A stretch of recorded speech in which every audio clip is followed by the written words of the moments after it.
Negrita Radio. Señal binaria en tus oídos.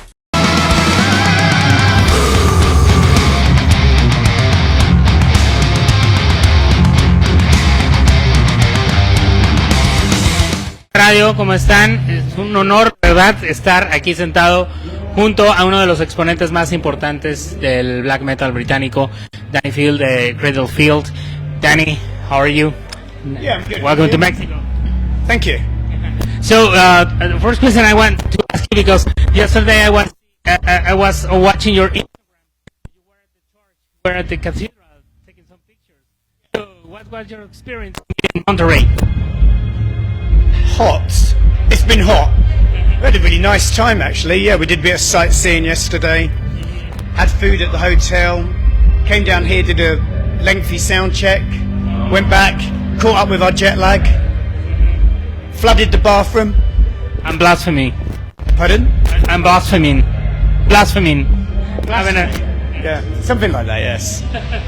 So, what are your expectations about your performance today? Because it's a very special festival for Mexican people, because we do not have a very big headliner like Metallica or Iron Maiden. I think this is a festival for people who really loves metal and who really knows about music. So what are your expectations about today? I've been here several hours and been enjoying. I saw a bit of Batushka. Is that how you say it? That's right. And Destruction. Caught a bit the early part of the Dismember set. Unfortunately, I'm going to miss some of the other bands because I always like to get ready really early. I love this song, like an ever-flowing stream. So anyway, yeah, I agree with you. I think it's definitely a festival for people who enjoy it. There's a lot of influential bands here. You've got, you know, bands like Creator, Hellhammer, bands I just mentioned, Sodom, Tankard, a lot of newer bands like Nervosa, Crypta. Yeah, I agree. I think it's slightly more profound than the usual every year the same band headlining, you know, whether it's Iron Maiden, Kiss, you know. So, no, I think it's really good. And obviously it's well supported, as it's very apparent that it's sold out. Okay, what can you tell us about the last album? How was the recording process? How was your inspiration between writing the story, the lyrics? Well, we were very fortuitous, lucky in fact, that the pandemic hit and we were in the studio, so it gave us a lot of time to experiment and just relax, and we didn't have any real deadlines because nobody knew when the pandemic was going to be over. You mentioned about influence came whilst while we were on the road. We were out touring our previous album for 2 years, and then we re-released Caught in a Beast, which was totally mixed and remastered, and so we toured for another year, and it just took us all around the world, everywhere, literally everywhere. And I think it was just travelling to all these big cities had a real profound influence on, especially my lyricism and obviously the music. That's where the ideas for the album inevitably sprung from.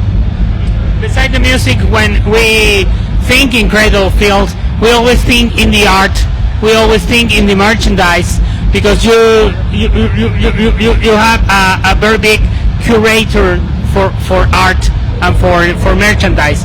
So nowadays that we have this little thing on streaming, I mean the color of the albums is so very little on the internet. What do you think about the change of making very things in art, and you see it very little in a computer? I'm not quite sure what you were saying there, but yeah, I disagree with Spotify and everything like that. I'm old school. I buy CDs, you know. I believe in supporting the bands. I definitely believe in making my living space smaller and smaller by buying more and more CDs. And you know, these streaming platforms, they don't pay the bands anyway, not properly. We had like 25 million plays last year, and I got paid like $100 or something. It's like, what the fuck?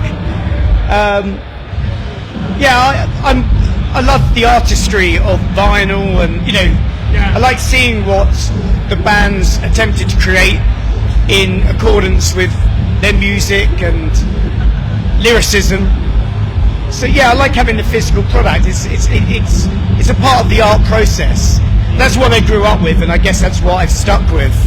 Nowadays, obviously, kids, they live on we all live on our phones, but more so children nowadays, and they've been brought into this sort of generation where they think music's free, so it's okay to download it. That's how it is. As long as you are a very big fan of serial killers and horror movies and horror stories, do you know something about serial killers here in Mexico or horror movies here in Mexico? Not a great deal, no. I should imagine there are plenty of serial killers there. Okay. Thank you very much. You have anything to add to Mexican people? Yes, thank you ever so much for continuing to be a fan of Cradle of Filth. We've got a live album coming out on Napalm next year, and we're currently working on the follow-up to Existence is Futile. And I think we're back in Mexico on December the 1st, is it? Okay. Is it December the 1st? We're coming for Count Heaven. Yes, that's right. So see you guys there. Okay, thank you very much. Keep in touch. Nos vemos.